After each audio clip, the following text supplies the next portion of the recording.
Every day we come into contact with bacteria and germs, and most of these are harmless.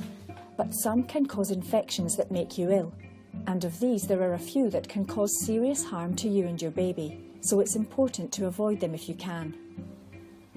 When you're pregnant, your immune system isn't as strong as it would have been pre-pregnancy.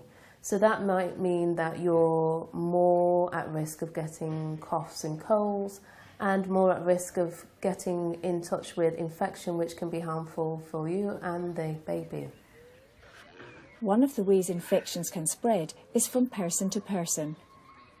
You should avoid people with infectious diseases while you're pregnant, as you might be more at risk of becoming unwell yourself, and then that can be harmful for yourself and the baby developing and growing.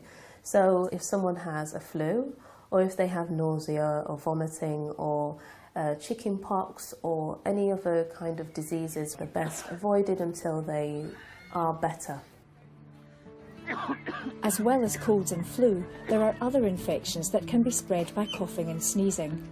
One that can harm babies in the womb is called parvovirus.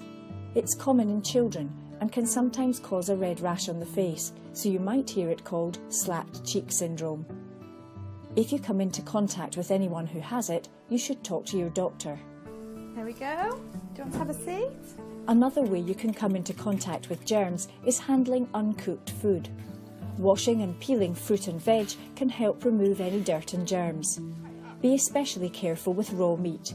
You should always store and prepare it separately and cook it thoroughly. If you have pets at home, remember to wash your hands regularly.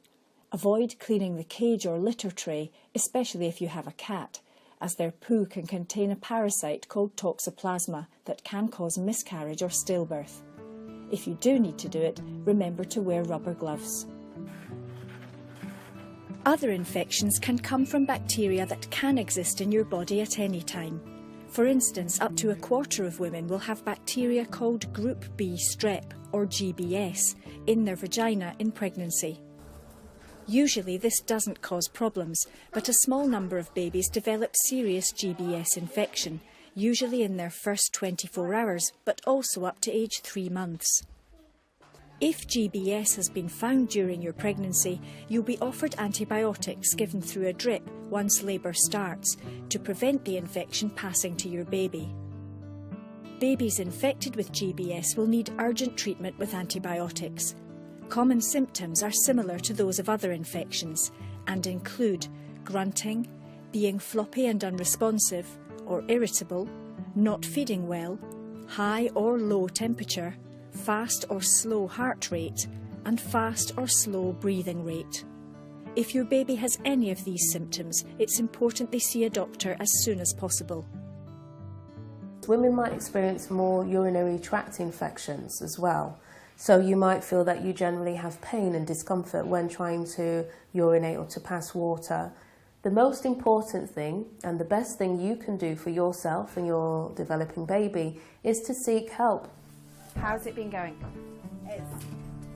It's important to speak to your doctor, as many of these infections can be treated so you feel better and your baby is at less risk of harm.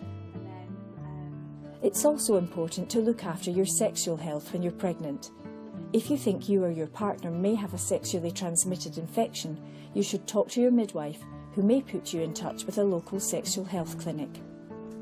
If you recently find out that your partner has a sexually transmitted infection, then it's very important to seek advice from a sexual health clinic and be seen to get treatment for yourself. The best thing is not to feel ashamed, because nobody's going to judge you. Our role is to hope that you feel comfortable and able to talk to us so we can do the tests, the necessary tests that need to be done, and make sure you get treated to keep you well and to keep your baby well. You know, it's out of our